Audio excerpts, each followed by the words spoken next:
Hello student, how are you? Welcome to our YouTube channel web physics point. तो student, जैसा कि हम लोग पिछले वीडियो में कुछ टॉपिक को कवर किए थे, जिसमें से कि हमारा वैद्युत द्विध्रुव आघूर्ण था, वैद्युत द्विध्रुव था, इसके बारे में हम लोग डिस्कशन किए थे और इसके फार्मूला को डिराइव करने का प्रयास किए थे। तो हम लोग तो फार्मूला को डिराइव कर लिए थे, बट उसके बारे में कुछ न्यूमेरिकल है, जैसा कि हम लोग उसको डील नहीं कर पाए थे। तो आज का जो हमारा टॉपिक होने जा रहा है वो हम वीडियो के लास्ट में टॉर्क से संबंधित बाह्य वैद्युत क्षेत्र के कारण वैद्युत द्विध्रुव पर बल युग्म का आघूर्ण से रिलेटेड कुछ न्यूमेरिकल को सॉल्व करेंगे। और जो हमारा आज का टॉपिक होने जा रहा है वह टॉपिक है वैद्युत द्विध्रुव के कारण क्या है, वैद्युत द्विध्रुव के कारण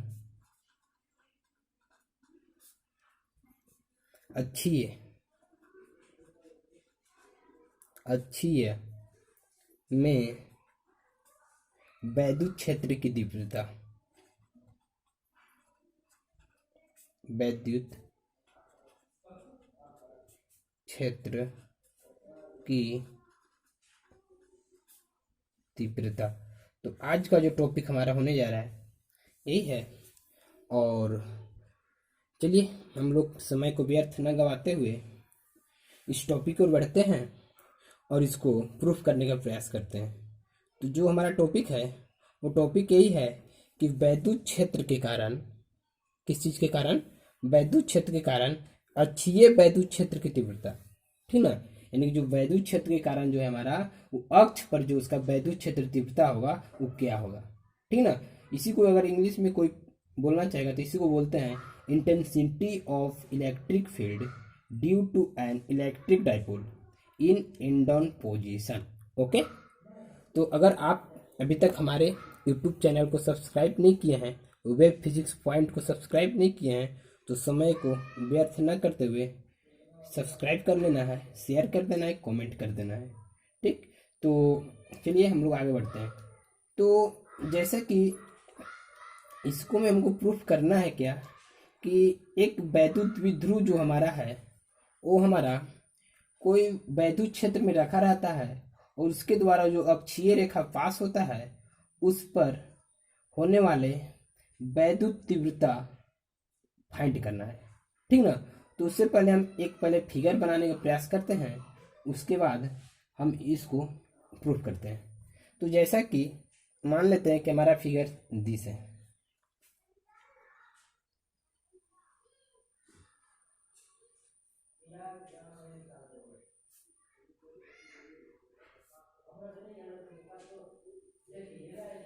ये हमारा क्या है, वैद्युत द्विध्रुव। कोई प्रॉब्लम नहीं होना चाहिए, जैसा कि हम लोग फिगर में पहले बतला चुके थे और इससे पहले वाली वीडियो में हम इसके बारे में डिस्कस कर चुके हैं, ठीक ना। तो जब हमारे वैद्युत द्विध्रुव है, क्या है, वैद्युत द्विध्रुव। तो वैद्युत द्विध्रुव कहने का मतलब, उसमें बतलाए थे कि वैद्युत द्विध्रुव में जो होता है दो विपरीत आवेश होते हैं। अगर एक माइनस क्यू रहेगा तो एक प्लस क्यू रहेगा, और अगर एक, तो इसको थोड़ा नेमिंग कर लेते हैं, ए मान ले रहे हैं, इसको बी मान ले रहे हैं। और क्या बतलाए थे कि वैद्युत क्षेत्र में यानी वैद्युत द्विध्रुव में दोनों जो चार्ज होता है वो स्मॉल डिस्टेंस यानी बहुत कम दूरी, न्यूनतम दूरी 2L पर स्थित होता है। कितना दूरी पर स्थित होता है, 2L पर। यानी इन लोग के बीच की जो दूरी है कितना है, 2L है। अगर मान लीजिए इसको हम डॉट डॉट से आगे बढ़ाएं, इसको मिड पॉइंट में बाइसेक्ट की, इसको पॉइंट को O मान लिए, तो इसका कहने का मतलब है कि यहाँ से लेकर के यहाँ तक के बीच की दूरी L है और यहाँ से लेकर के यहाँ के बीच की दूरी L है। कोई दिक्कत नहीं होनी चाहिए, फिगर दिखाई दे रहा है। और क्या करते हैं, ध्यान से देखिएगा, हम बोले अक्षीय में हमको वैद्युत क्षेत्र की तीव्रता ज्ञात कर रहे हैं। कहाँ ज्ञात करना है, अक्षीय में। तो अक्षीय कब होगा, जब इससे एक लाइन हमारा पास होगा अक्ष के रूप में। तो अक्ष के रूप में जब यह लाइन पास होगा तो इसको हम लोग एक्स बोल सकते हैं, एक्स डैश बोल सकते हैं। क्या बोल सकते हैं? एक्स बोल सकते हैं और एक्स डैश बोल सकते हैं। कोई दिक्कत नहीं ना? और क्या इसको लिख सकते हैं? ध्यान से समझिएगा, मेन वर्क इसका फिगर है। अगर आप फिगर को समझ गए तो आपका क्वेश्चन बन चुका।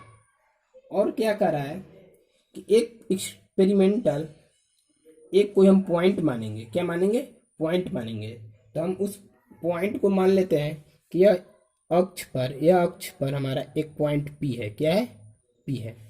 और अब हमको क्या करना होगा कि एक बार माइनस क्यू से इस पॉइंट पी तक की वैद्युत क्षेत्र तीव्रता फाइंड करेंगे। एक प्लस चार्ज के लिए, एक माइनस चार्ज के लिए। ध्यान समझिएगा, एक बार माइनस क्यू चार्ज के लिए वैद्युत क्षेत्र तीव्रता फाइंड करेंगे और एक बार प्लस चार्ज के लिए। तो दोनों के लिए हमको डिस्टेंस की जरूरत पड़ता है। ऐसा क्यों? क्योंकि हम वैद्युत क्षेत्र तीव्रता में बतलाए थे कि उसका जो फॉर्मूला होता है, क्या होता है? उसका फॉर्मूला जो हमारा होता है वो E इज इक्वल टू, क्या होता है? E is equal to 1/4πε0। जैसा कि हम यहाँ पर बतला दे रहे हैं, E is equal to 1/4πε0 Q/r²। यही होता है वैद्युत क्षेत्र तीव्रता की फॉर्मूला। तो यही हमको फाइंड करना है प्लस पी पॉइंट पर दो कंडीशन में, एक माइनस क्यू कंडीशन में, एक प्लस क्यू कंडीशन में। ओके, तो इसके लिए हम लोग को जरूरत क्या होता है? 1/4πε0। तो हमारा कांस्टेंट वैल्यू है, ये दोनों में रहेगा, कोई दिक्कत नहीं है। r², यहाँ पर डिस्टेंस है। चार्ज तो हमको मिल जाएगा, एक माइनस क्यू हो जाएगा, एक बार प्लस क्यू हो जाएगा। बट डिस्टेंस चाहिए, यानी एक बार ए से लेके पी के बीच की दूरी कितना है और बी से पी के बीच की दूरी कितना है, ये हमको फाइंड आउट करना होगा। तो इसके लिए हम क्या करते हैं? पहले इस फिगर का हेल्प लेते हुए इस वैल्यू को हम फाइंड करने का प्रयास करते हैं। तो चलिए देखते हैं इसको क्या लिख सकते हैं। तो इसको लिख सकते हैं क्या? अगर मान लीजिए हम बोल दें कि इस ओ पॉइंट से, यानी कि यह ओ पॉइंट से इस पी पॉइंट तक की दूरी आर है। क्या मान लिए? आर है। अगर हम बोल दिए कि इस ओ पॉइंट से इस पी पॉइंट के बीच की दूरी आर है, तो ए से लेकर के पी के बीच की दूरी कितना हो जाएगा? जब ओ से लेके पी के बीच की दूरी आर और ओ से लेके ए के बीच की दूरी एल है, तो यानी आर प्लस एल लिख सकते हैं। क्या लिख सकते हैं? R plus L. और एक और हमारा बच गया, वो क्या बच गया? अब हमारा ए से लेके पी के बीच की दूरी मिल गया, लेकिन बी से लेके पी के बीच की दूरी नहीं मिला है। तो इसके लिए क्या करेंगे? जब ओ से लेके पी के बीच की दूरी हमारा आर है, तो इस ओ से पी के बीच की दूरी में से अगर हम मान लो ओ बी को माइनस कर देंगे तो बच जाएगा क्या? हमारा बी पी, यानी कि आर माइनस एल। तो लिख सकते हैं इसको आर माइनस एल। कोई दिक्कत? तो इस कंडीशन में हमारा जो इंटेंसिटी होगा दो होगा। कौन कौन होगा? एक E1 होगा। E1 हम चलेंगे माइनस क्यू के लिए, और बी के लिए चलेंगे तो E2 हो जाएगा। क्या हो जाएगा? E2। और टोटल के लिए चलेंगे तो E हो जाएगा। ठीक, तो तीन हमारा इलेक्ट्रिक फील्ड इंटेंसिटी वैद्युत क्षेत्र तीव्रता फाइंड होगा। तो चलिए जो हम फिगर में दिखाए हैं, क्या दिखाए हैं? जो हम फिगर में दिखाए हैं उसी को अब हम थ्योरेटिकल के रूप में थोड़ा लिखने का प्रयास करते हैं। तो इसको क्या लिख सकते हैं? जो हम लिखे हैं वही हम थ्योरेटिकल के रूप में, लैंग्वेज के रूप में लिखेंगे और कुछ अलग से नहीं करेंगे। तो हम इसको इस तरह से लिख सकते हैं कि माना कि एक वैद्युत द्विध्रुव AB है। क्या है? माना कि, चलिए मान लेते हैं हम लोग, फिगर को सब लोग देख लिए हैं, आगे बढ़ते हैं। तो इसको क्या लिख सकते हैं? जैसा कि आप लोग जान रहे हैं, इसको लिख सकते हैं हम, माना कि एक वैद्युत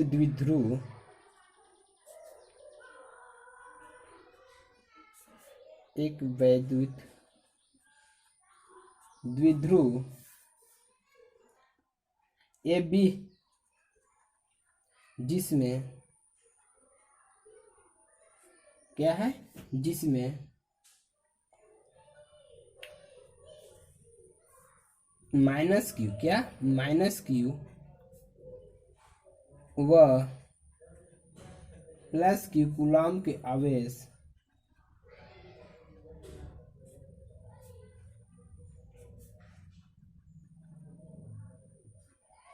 आवेश एक दूसरे से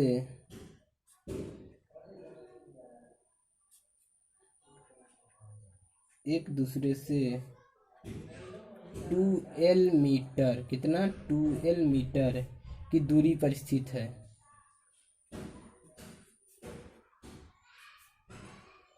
दूरी पर स्थित है। ठीक, फिर क्या करा है, और यह जो हमारा उपस्थित है किसी ऐसा मीडियम उपस्थित है जहां का माध्यम के है, यानी के यानी कांस्टेंट है। इसका मतलब कि अगर -1 रहेगा तो -1 हर एक के लिए रहेगा, +1 रहेगा तो +1 हर एक के लिए रहेगा, यानी एयर में होगा या वैल्यूम में होगा। ठीक, उसके बाद क्या करा है कि द्विध्रुव की अक्ष पर, उसके बाद हमारा हम लिख चुके हैं कि जो हमारा AB एक वैद्युत द्विध्रुव है जिसमें कि दो चार्जेज हैं, जो कि एक प्लस है एक माइनस के रूप में है, और वो दोनों जो हैं 2l की दूरी पर स्थित है। और क्या है, तो उसमें जैसा कि हम देखा है कि द्विध्रुव क्या, द्विध्रुव की अक्ष पर, किस चीज पर, अक्ष पर, अक्ष पर द्विध्रुव के मध्य, किसके, द्विध्रुव के मध्य O से r मीटर की दूरी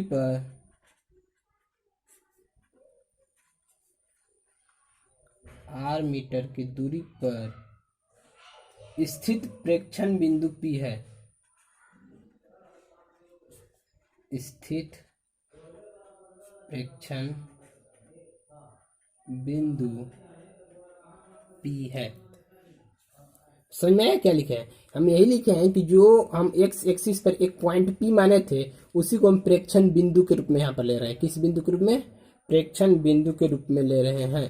तो चलिए और आगे बढ़ते हैं। इसके बाद क्या लिख सकते हैं, यानी कि उस पॉइंट जो हमारा प्रेक्षण बिंदु P है और वह O पॉइंट से r दूरी पर स्थित है। इसके बाद और क्या लिख सकते हैं, इसके बाद लिख सकते हैं तो कि कोमा जिस पर वैद्युत क्षेत्र की तीव्रता, जिस पर वैद्युत क्षेत्र की तीव्रता ज्ञात करनी है, और हमको उसी पर क्या करना है, वैद्युत क्षेत्र की तीव्रता ज्ञात करना है। तो वैद्युत क्षेत्र की तीव्रता हम क्या करेंगे, बारी बारी से ज्ञात करने का प्रयास करेंगे। तो पहले चलेंगे किसके लिए, -q चार्ज के लिए। तो चलिए लिखते हैं, लिखेंगे वैद्युत क्षेत्र, क्या लिखेंगे, वैद्युत क्षेत्र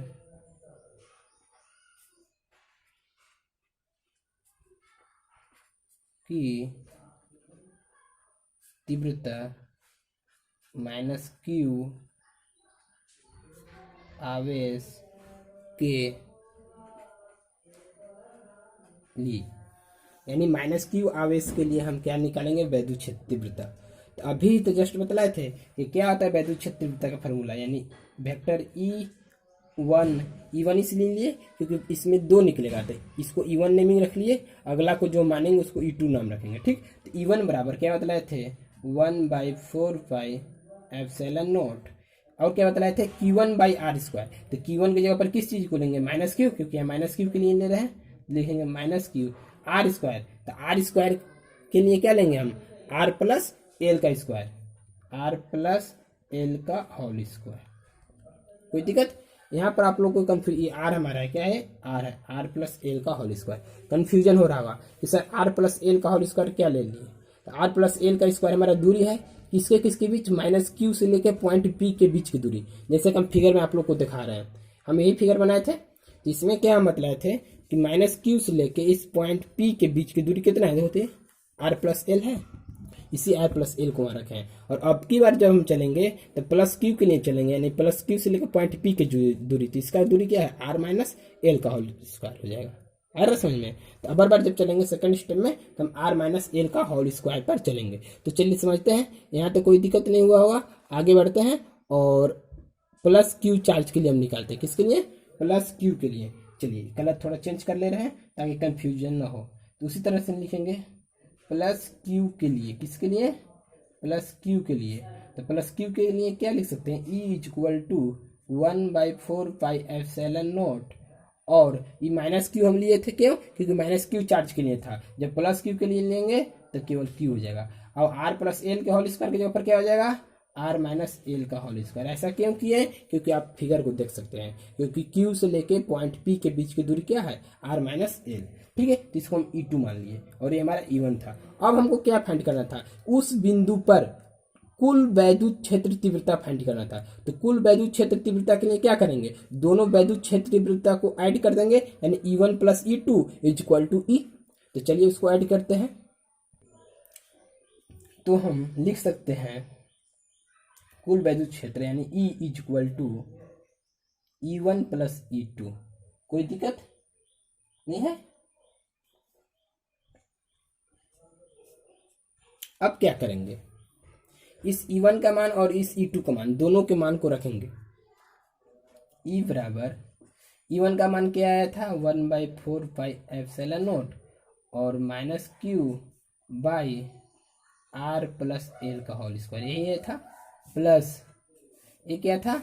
1/4πε0 q by are minus L का होल स्क्वायर।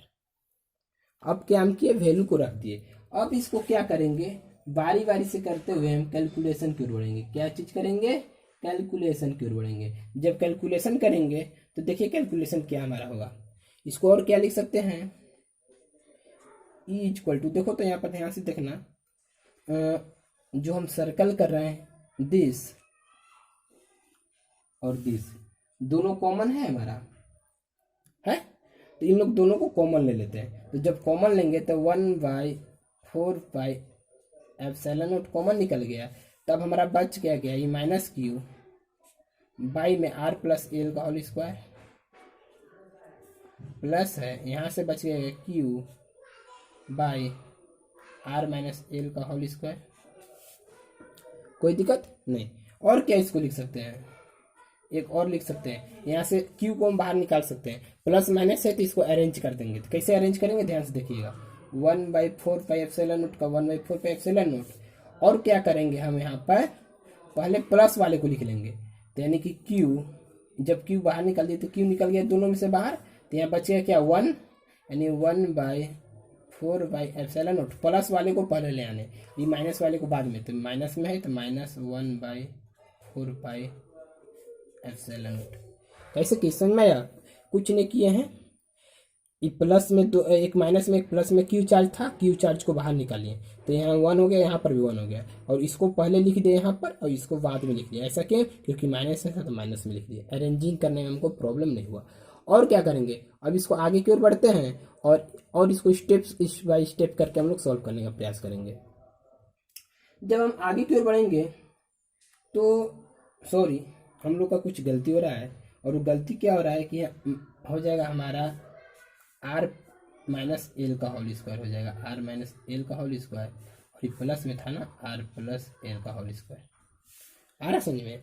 ये वाला नहीं होगा, दिस नहीं होगा, ध्यान दीजिए। ठीक, तो चलिए सॉल्व करते हैं इसको। यानी E is equal to Q by 4πε0। और क्या लिख सकते हैं? इन लोग दोनों का एलसीएम लेंगे। जब एलसीएम लेंगे तो एलसीएम हमारा क्या आ जाएगा? दोनों मल्टीपल के रूप में होगा। तो मल्टीपल के रूप में होगा तो एलसीएम लेने के बाद क्या लिख सकते हैं? हम इसको ऐसे लिख सकते हैं, एक प्लस में एक माइनस में है, एक प्लस में एक माइनस है। इसका मतलब इसको हम लिख सकते हैं, क्या लिख सकते हैं? R square minus L square का होल स्क्वायर लिख सकते हैं। कोई दिक्कत नहीं। और क्या लिख सकते हैं? जब इसको सॉल्व करेंगे दिस 1 बार में कैंसिल, तो हमारा क्या बचेगा? आर प्लस एल का होल स्क्वायर, और क्या बचेगा? माइनस में आर माइनस एल का होल स्क्वायर। कैसे किए? समझ में आया? नहीं आया तो हम देखिए बतला दे रहे हैं इसको थोड़ा सा। इधर रफ वर्क करके दोनों का जब एलसीएम लेंगे तो दोनों आएगा। जब आर से डिवाइड करेंगे तो आर वाला कट जाएगा, बचेगा आर प्लस एल का होल स्क्वायर, तो आर प्लस एल का होल स्क्वायर हो गया। जब इससे डिवाइड देंगे तो आर प्लस वाले प्लस के साथ कट जाएगा, बचेगा माइनस, तो माइनस वाला लिख दिए, कोई दिक्कत नहीं। आप लोग अपना से रफ कैलकुलेशन कर लीजिएगा, बहुत लॉन्ग वीडियो हो जाएगा नहीं तो, ठीक। और क्या इसको लिख सकते हैं, और नहीं अगर बनेगा तो कमेंट में कीजिएगा, हम इसको कैलकुलेशन सेंड कर देंगे। इज इक्वल टू, और क्या लिख सकते हैं, ये प्लस में है ए प्लस बी का होल स्क्वायर हो गया, ए माइनस बी का होल स्क्वायर, दोनों को तोड़ेंगे तो क्या लिख सकते हैं, Q Y 4 pi epsilon naught A plus B का होल स्क्वायर यानी ए स्क्वायर प्लस 2ab यानी 2rl प्लस बी स्क्वायर यानी एल स्क्वायर माइनस ये क्या है आर का स्क्वायर हो जाएगा प्लस माइनस 2ab यानी 2rl प्लस बी स्क्वायर यानी एल स्क्वायर। कोई दिक्कत, बाई में क्या था आर स्क्वायर माइनस एल का होल स्क्वायर का होल स्क्वायर। इसको अरेंज करेंगे क्वेश्चन को, क्या अरेंज कर सकते हैं, E equal to Q Y 4 pi epsilon naught ये आर स्क्वायर का R square plus 2rl plus L square plus plus minus R square, ठीक नहीं, माइनस माइनस प्लस 2rl और ये क्या हो गया minus plus minus L square by R square minus L square का होल स्क्वायर। कोई दिक्कत, और इसको अब क्या कर सकते हैं हम, देखो तो ध्यान से देखना, आर स्क्वायर से R square cancel, L square से एल स्क्वायर कैंसिल, कोई दिक्कत नहीं। और इसको लिख सकते हैं क्या हम, तो क्या लिख सकते हैं, तो देखो इसको ऐसे लिख सकते हैं, E equal to Q by 4 pi epsilon naught और 2rl और 2rl 4rl हो गया by R square minus L square का होल स्क्वायर, ब्रैकेट क्लोज। यहाँ तक किसी को कोई प्रॉब्लम, कोई प्रॉब्लम अगर है तो बोलिए। और हम जानते हैं, क्या जानते हैं, इसको और क्या लिख सकते हैं, एक स्टेप और हम बढ़ाते हैं और इसको थोड़ा और एक्सपेंड करके लिखने का प्रयास करेंगे ताकि आप लोग को समझने में प्रॉब्लम नहीं हो। तो इसको लिख सकते हैं E is equal to Q हमारा था, तो क्यू को नहीं 1/4 पाई एप्सिलॉन नॉट हम बाहर निकाल दिए, ये क्यू अंदर ले चल गए, कहाँ ले चल गए, क्यू को हम अंदर ले चल गए। जब अंदर ले गए तो इसको क्या लिख सकते हैं, 2, यहाँ से 2 कॉमन ले लिए, जब 2 कॉमन ले लिए तब बच क्या गया Q into 2l into R by R square minus L square का होल स्क्वायर। ध्यान से समझिएगा, लिखने का फॉर्मेट चेंज है, बाकी वैल्यू सब सेम है। कैसे है समझिएगा, 4rl था हमारा, तो देखिएगा 2q इंटू 2l होगा ना, तो 2q इंटू 2l, तो 2 2 जा 4 हो जाएगा और q इंटू l QL और r आ जाता है यानी 4rl। ये q कहाँ से आ गया, इस q को यहाँ से ले आने, ठीक। तो अब क्या लिख सकते हैं, और हम लोग जानते हैं एंड वी नो दैट, यानी हम लोग जानते हैं, क्या जानते हैं, P equal to Q into 2l बतलाए थे ना, इसे जस्ट पीछे वाले फार्मूला में पिछले वीडियो में कि P बराबर क्यू इंटू 2l होता है। और क्या होता है, एक चीज और हम लिख सकते हैं, या इसी वैल्यू को अब हम इसके जगह पर रखेंगे, किसकी जगह पर, Q इंटू 2l के जगह पर इस वैल्यू को रखेंगे, यानी Q इंटू 2l की जगह पर हम P लिख सकते हैं, कोई चीज इसमें हमको प्रॉब्लम नहीं होगा। तो चलिए अगला स्टेप वही होगा, हम उसके जगह पर P को वैल्यू रखेंगे। तो जैसे कि हम बोले थे कि उसके जगह पर P का वैल्यू रखेंगे तो हमारा रिजल्ट होगा E equal to 1/4 pi epsilon naught, और क्या हो जाएगा 2 था तो 2 तो ब्रैकेट में रहेगा और Q इंटू 2l की जगह पर P हो गया हमारा, और क्या है साइड में था R था, बाई में क्या था R square minus L square का होल स्क्वायर ब्रैकेट क्लोज। कोई दिक्कत नहीं। और क्या इसको लिख सकते हैं, यानी E equal to 1/4 pi epsilon naught, ये 2pr हो जाएगा, ऊपर वाले को मल्टीपल करेंगे तो, और नीचे वाले को जब सॉल्व करेंगे तो हमारा क्या हो जाएगा, इसको लिख सकते हैं, ध्यान से देखिएगा, आर होल स्क्वायर में अगर डायरेक्ट स्क्वायरिंग अगर हम करेंगे तो आर का स्क्वायर यानी आर का पावर 4 माइनस एल का पावर 4 स्क्वायर कर दी। और क्या लिख सकते हैं, अगर मान लीजिए हमारा वैद्युत द्विध्रुव बहुत ही छोटा होगा, क्या होगा, लिखेंगे अगर हमारा वैद्युत द्विध्रुव बहुत छोटा होगा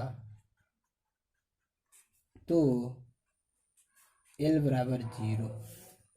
इसका कहने का मतलब, जैसे कि एक हम फिगर बनाने का प्रयास कर रहे हैं समझाने का, ये हमारा वैद्युत द्विध्रुव है और इन लोग के बीच की दूरी को हम L से इंडिकेट करते हैं, L से सूचित करते हैं। अगर यह वैद्युत द्विध्रुव बहुत छोटा होगा हमारा, तो हमारा जो वैल्यू होगा 0 के लगभग होगा। तो यानी कि जहाँ जहाँ हमारा L होगा वहाँ वैल्यू 0 पुट करेंगे, यानी L यहाँ पर है, चलिए वैल्यू पुट कर सकते हैं, यानी E इक्वल टू 1/4πε0 का 1/4πε0, कोई प्रॉब्लम नहीं। और क्या है, ऊपर में 2πr है और r का पावर 4 का r का पावर 4 और L की जगह पर क्या रखना है, 0, यानी 0 का पावर 4। और क्या लिख सकते हैं, E इक्वल टू 1/4πε0 और 2p, यहाँ से देखो r से एगो r कैंसिल, तो ऊपर में बच गया 2p, यहाँ r के पावर की 4 था तो 4 को में से एगो निकल गया तो r के पावर क्यू बच गया। तो जो ये हमारा रिजल्ट आया r के पावर क्यू है ना, यह जो रिजल्ट आया यही हमारा total electric field intensity at experimental point on x axis है, किस चीज़ में, वैद्युत द्विध्रुव में। यानी कि जो अभी हम बोल रहे थे कि अक्षीय पॉइंट पर वैद्युत द्विध्रुव में कुल हमको वैद्युत क्षेत्र तीव्रता फाइंड करना है, वो 10 है। तो यही हमारा रिजल्ट है, इसी को हमको प्रूव करना था। तो आई होप आप लोग को समझ में आया होगा, इसमें कोई प्रॉब्लम नहीं हुआ होगा, ठीक है। तो आप लोगों को फार्मूला ही रखना बहुत इंपॉर्टेंट है, याद रखिएगा, where R is the distance between objects यानी चार्ज, ठीक ना। तो जैसा कि हम बोले थे कि आज कुछ हम टॉर्क से रिलेटेड, किससे रिलेटेड, टॉर्क से रिलेटेड क्वेश्चन को एक बतला देते हैं और बाकी खुद से आप लोग बनाने का प्रयास कीजिएगा। तो जैसा कि टॉर्क से रिलेटेड जो हमारा क्वेश्चन होने जा रहा है, उस क्वेश्चन को हम एक बार लिख दे रहे हैं, उसके बाद बनाने का प्रयास करते हैं, ठीक है। जैसा कि हम क्वेश्चन को राइट डाउन कर चुके हैं, तो क्वेश्चन हमारा कह रहा है कि +3.2 इंटू 10⁻⁻19 कूलम तथा -3.2 इंटू 10⁻⁻19।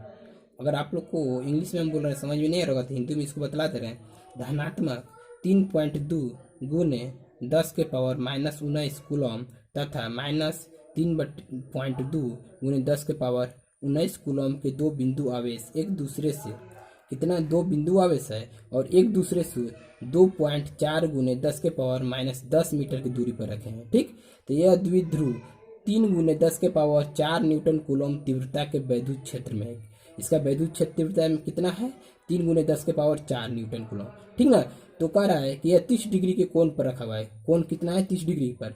तो इस पर कार्य करने वाले बल युग्म का मान ज्ञात करना है तथा इस पर मैक्सिमम अधिकतम बल युग्म का मान क्या होगा। क्वेश्चन समझ में आ गया होगा।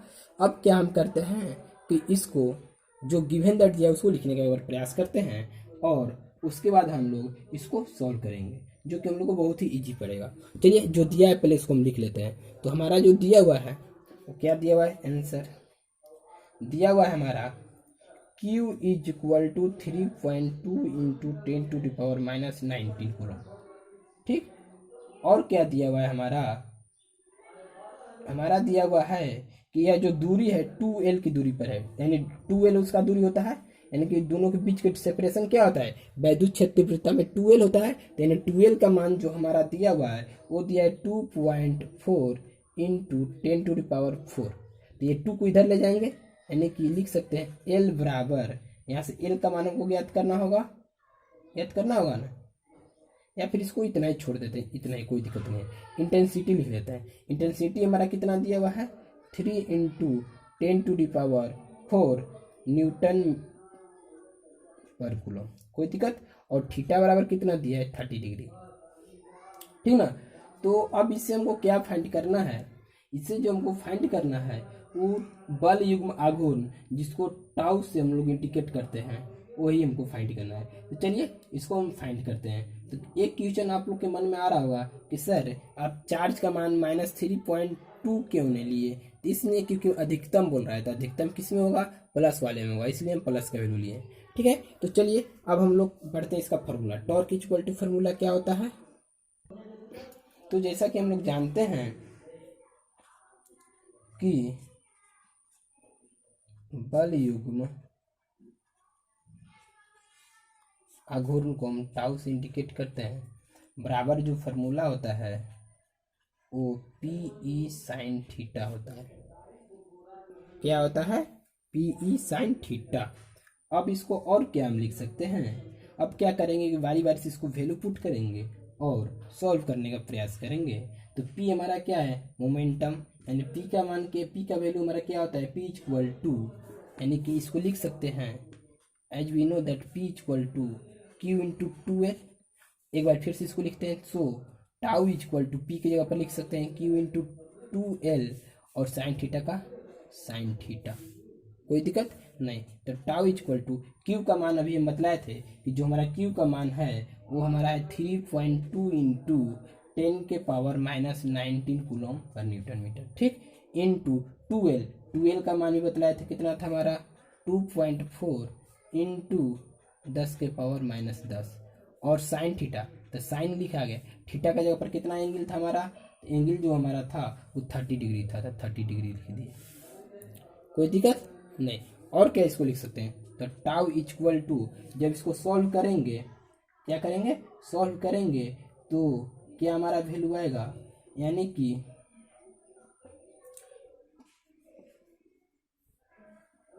से इसको देखिए ध्यान से समझिए किसको सॉल्व कर रहे हैं, इसको जब हम सॉल्व करेंगे तो सॉल्व करने के बाद हमारा रिजल्ट आएगा 7.68 इंटू 10⁻⁻29।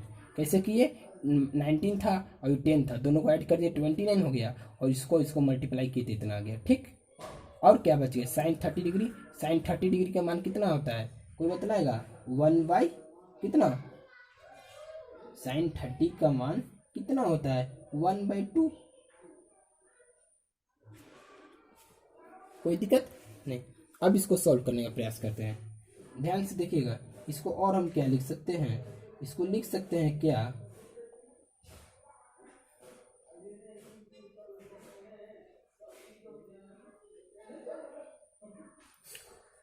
टू से अगर हम इसको कैंसिल करते हैं कितना बार में कैंसिल होगा, कोई बतलाएगा।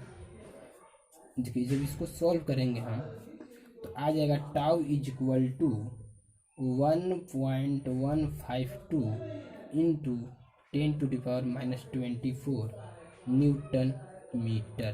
तो यही हमारा आंसर हो जाएगा। आप लोग घर पर इसको सॉल्व करने का प्रयास कीजिएगा, आंसर आ जाएगा 3 स्टेप में, लेकिन हम उसको थोड़ा हाइड कर दिए हैं, ठीक ना, क्योंकि हमको थोड़ा वीडियो को लॉन्ग न बना करके शॉर्ट बनाना रहता है, ठीक ना, इसलिए हम उसको किए। एक क्वेश्चन और कर रहा था, तो टाउ मिल गया, बल युग्म आघूर्ण हमको ये मिल चुका है।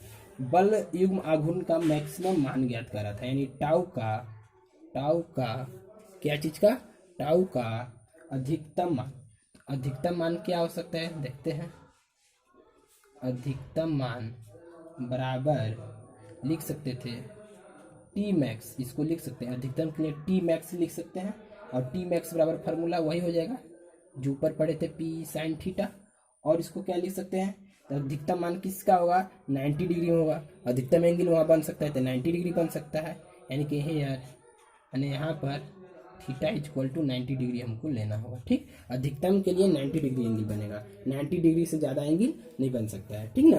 तो क्या यहाँ पर लिख सकते हैं, वैल्यू को पुट करेंगे उसी तरह से। जब हम लिखेंगे तो पी का मान हमारा आया था क्या, 7.68, क्या आया था 7.68 इंटू 10⁻⁻29, ठीक। और क्या लिख सकते हैं, इंटू 3 इंटू 10⁴, और क्या लिख सकते थे। और जब इसको सॉल्व किए तो हमारा रिजल्ट क्या आएगा, 2.304 इंटू 10⁻⁻24 न्यूटन मीटर। ये हमारा आंसर आया। आप लोग को कन्फ्यूजन हो रहा होगा सर आप कैसे सॉल्व कर दिए, हम लोग को बहुत ज़्यादा प्रॉब्लम हो रहा है। कोई बात नहीं, प्रॉब्लम आप लोग को नहीं हो रहा है, बस आप लोग बनाने का प्रयास कर नहीं रहे हैं, और कैसे नहीं करें वो भी बतला रहे हैं। जैसे में कि हम क्या कि पी का मान रख दिए, ऊपर से जो पी का वैल्यू था, पी को हम तोड़ेंगे तो पी को क्यू इंटू 2a लिख सकते हैं। इंटेंसिटी को मान रखें, और साइन 90 डिग्री का मान कितना हो जाता है, थीटा के जगह पर 90 डिग्री रखेंगे तो 1, तो 1 इंटू दिस करेंगे तो मल्टीपल करेंगे तो दिस मिलेगा, यानी जो हमारा that will be answer. Okay, तो आई होप आप लोगों को समझ में आया होगा, और अगर समझ में नहीं आया तो कमेंट करना है, वीडियो को लाइक करना है, शेयर करना है, और हम न्यूमेरिकल को अलग से एक वीडियो बनाएंगे जिसमें सब समझाने का प्रयास करेंगे, और आप लोग को कमेंट जरूर से ज़रूर करना है। ठीक, तो ठीक है, थैंक्स फॉर वॉचिंग।